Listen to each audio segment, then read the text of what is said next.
The rainy night teahouse. The paper umbrella beneath the eaves. Good evening. If you are already in bed, let your pillow take the weight of your head and neck. There is no need to hurry towards sleep, and no need to check whether you are relaxed enough. Just breathe in softly, then let the breath leave, slowly. Allow your forehead to soften and your shoulders to settle. Your hands do not need to hold on to anything now. There is nothing you need to finish tonight. All you need to do is listen to the rain and to the story of a paper umbrella drying in its own time. Our story takes place in a small town at the foot of a mountain. On the eastern side of town, an old street runs from a stone bridge to a path winding into the hills. During the day, the street is busy with little workshops. At night, the shutters close, and rain moves quietly along the roof tiles. At the far end of the street stands Tang's paper umbrella shop. Above the door hangs an old blue-green umbrella, painted with lotus leaves and one white flower. Whenever the wind passes, its bamboo ribs give a gentle creak.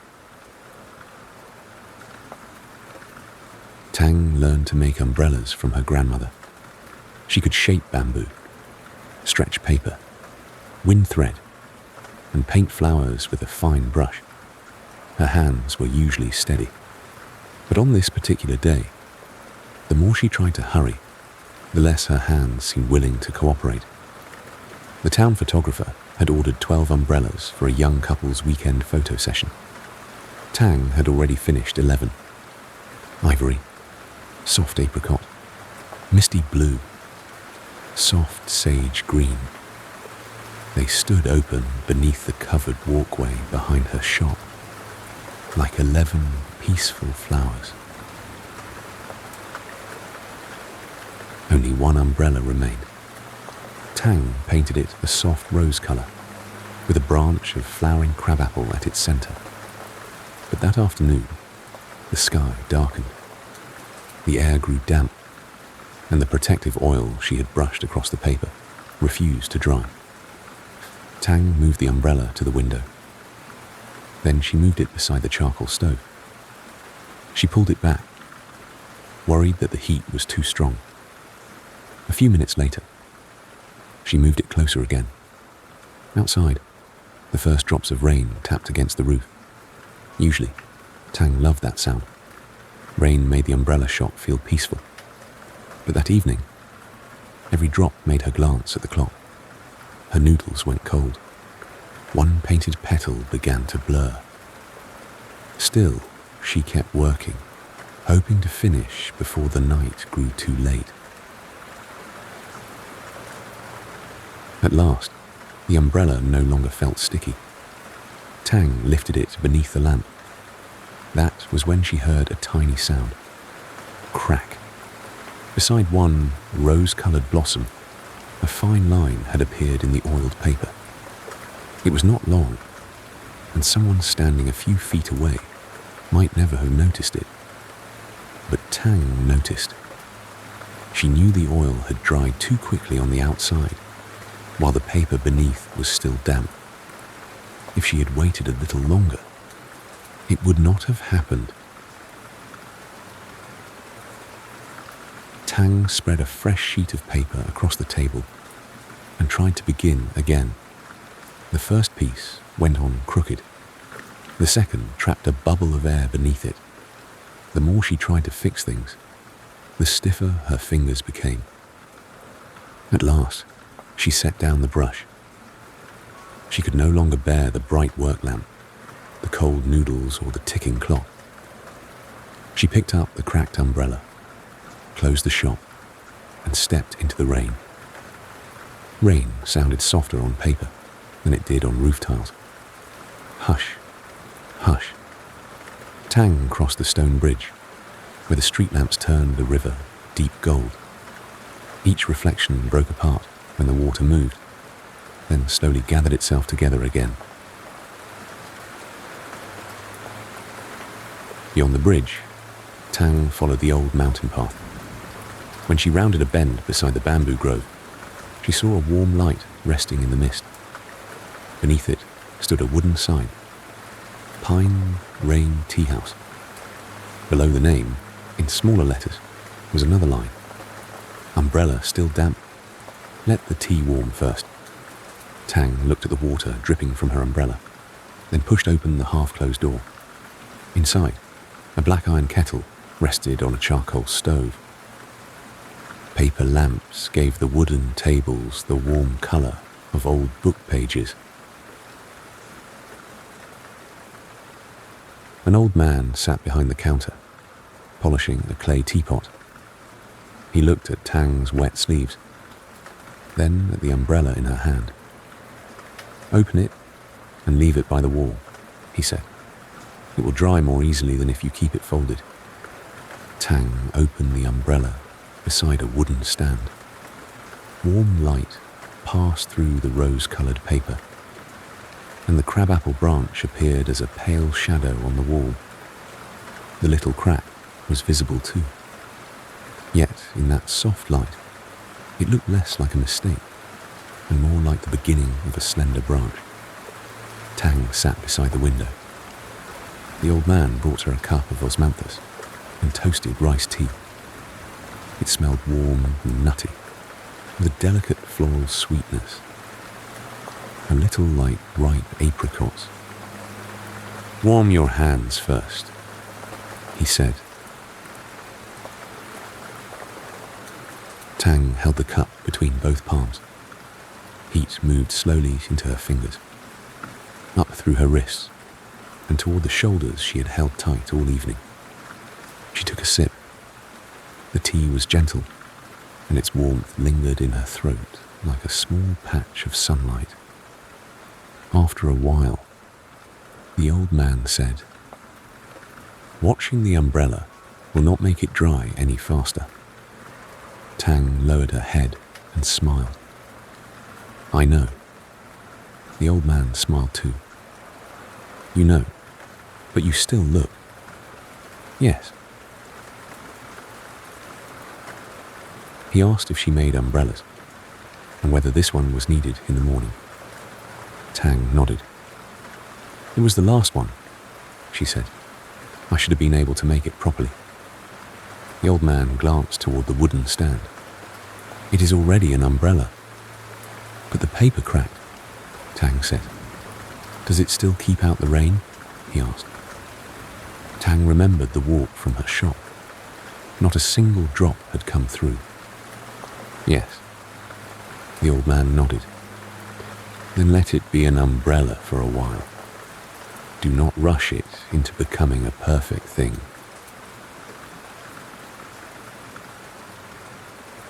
Outside, bamboo leaves brushed softly against one another. "Hush, hush." The old man added a piece of charcoal to the stove. "When I was young," he said, "I knew a cloth dyer who was always impatient with slow colours. The dyer loved deep blue. He believed that if white cloth went into an indigo vat before dark, it should come out the colour of midnight by morning. His teacher told him to dip the cloth once, open it to the air, and wait. Then dip it again. But the young dyer did not want to wait.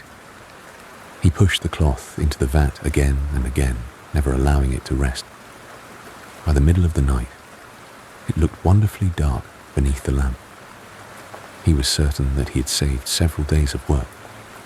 The next morning, he carried the cloth into the courtyard. In daylight, some places were dark and others were pale. Grey marks had settled into the folds. "I dipped it more times than anyone else," he told his teacher. "Why didn't the colour settle?" His teacher did not scold him. He simply opened another piece of cloth, fresh from the vat, and hung it across a bamboo pole. At first, it was green. A breeze moved through the courtyard. Slowly, the green became pale blue. Then the blue deepened. The young dyer stood beside it. He had no brush to move and no vat to stir. It looked as though he were doing nothing at all, but the colour was waking in the open air. His teacher told him that stopping does not mean abandoning the work. The old man said, sometimes it means taking your hands away for a little while, so the work can finish the part that only it can do.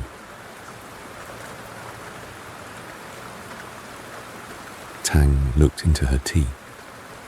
She remembered making her first umbrella. When the bamboo soaked, she listened to her grandmother tell stories. When the paste dried, she gathered laundry from the courtyard. When the painting was finished, she waited for sunlight to move across the wall. Back then, waiting had never felt empty. She knew the bamboo was becoming flexible beneath the water. She knew the paste was holding the paper in place. She knew that even when the colour seemed still, it was settling into every fine fibre.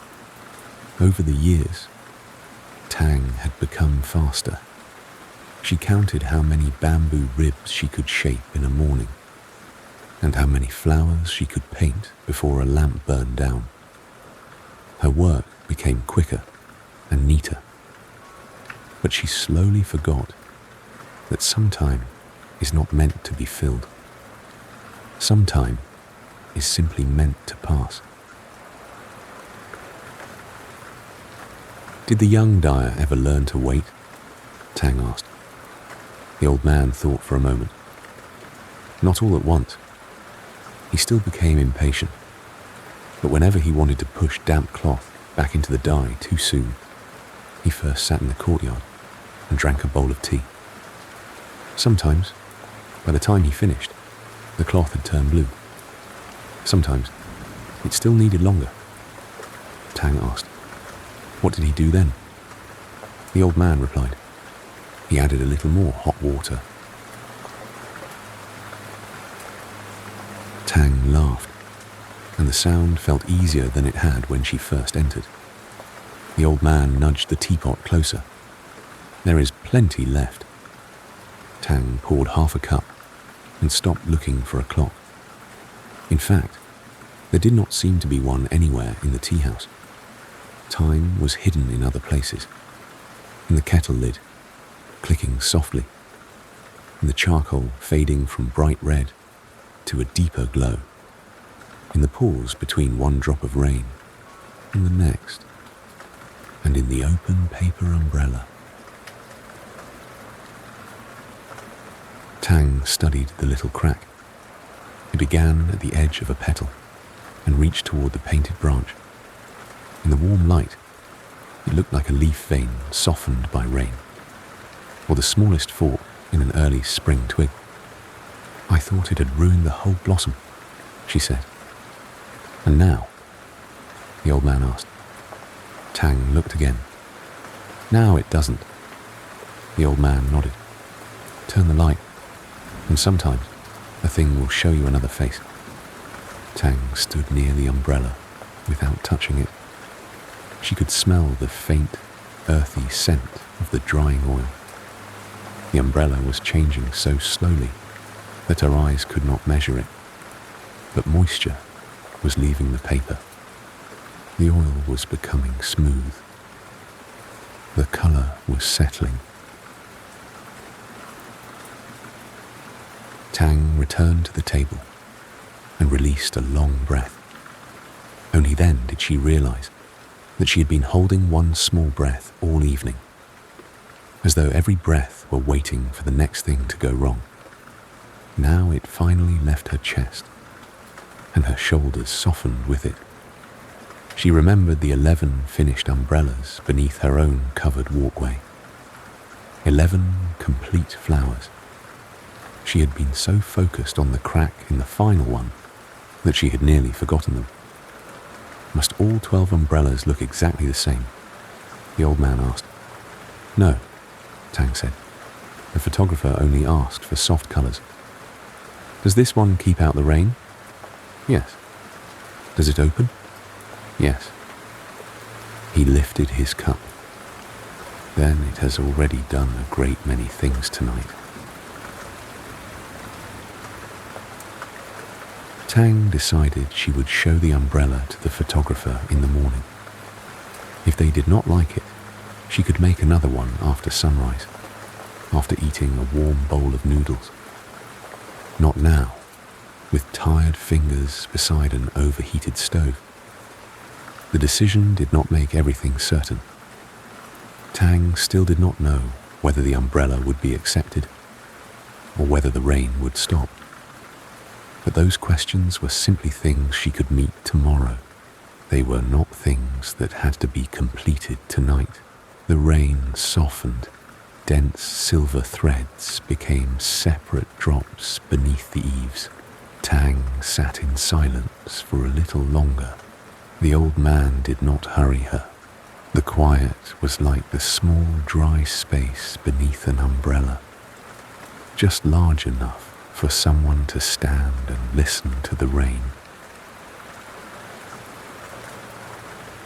At last, Tang rose. The umbrella was no longer sticky.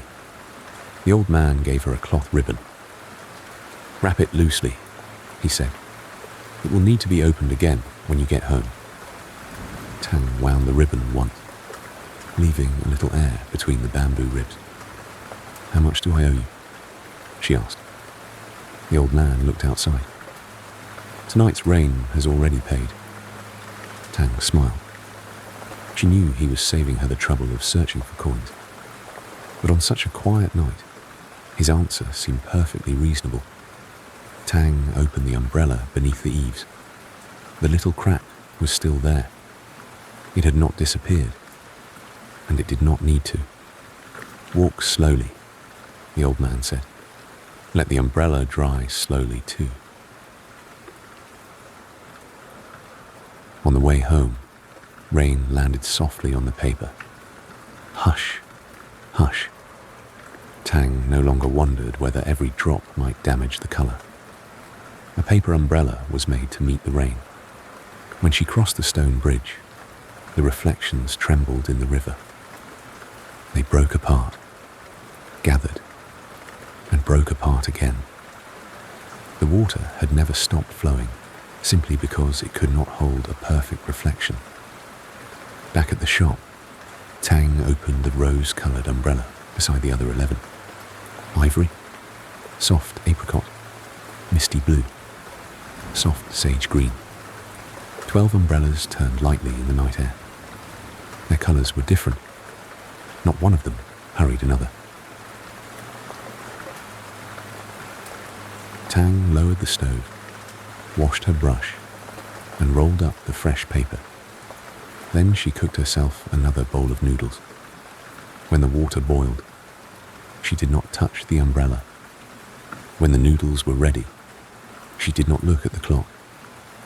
Beneath the covered walkway, 12 umbrellas were completing the part that only they could complete. That night, Tang did not finish everything. She simply allowed her hands to stop and returned the passing time to time itself. If you are still awake, imagine yourself inside that little tea house. Beyond the window are bamboo shadows. A black kettle rests on the stove. Beside your hand is a warm cup of tea. Nearby, a rose-coloured paper umbrella stands open beneath the lamp. It is not hurrying to dry. One tiny crack has not taken away the whole branch of blossoms. Some things need you to act. Other things need only your permission to happen slowly. Tomorrow has not arrived. Tonight does not need to walk tomorrow's road. Let your forehead soften. Let your jaw rest. Allow your shoulders to sink into the softness beneath you. Take your hands away, just a little, from everything that remains unfinished. Pausing is not falling behind. Sometimes it is how the colours settle. For now, just listen to the rain. Rain on the roof tiles. Rain on the bamboo leaves. Rain on the paper umbrella beneath the eaves. Hush. Hush. Softer now. Farther away. Good night.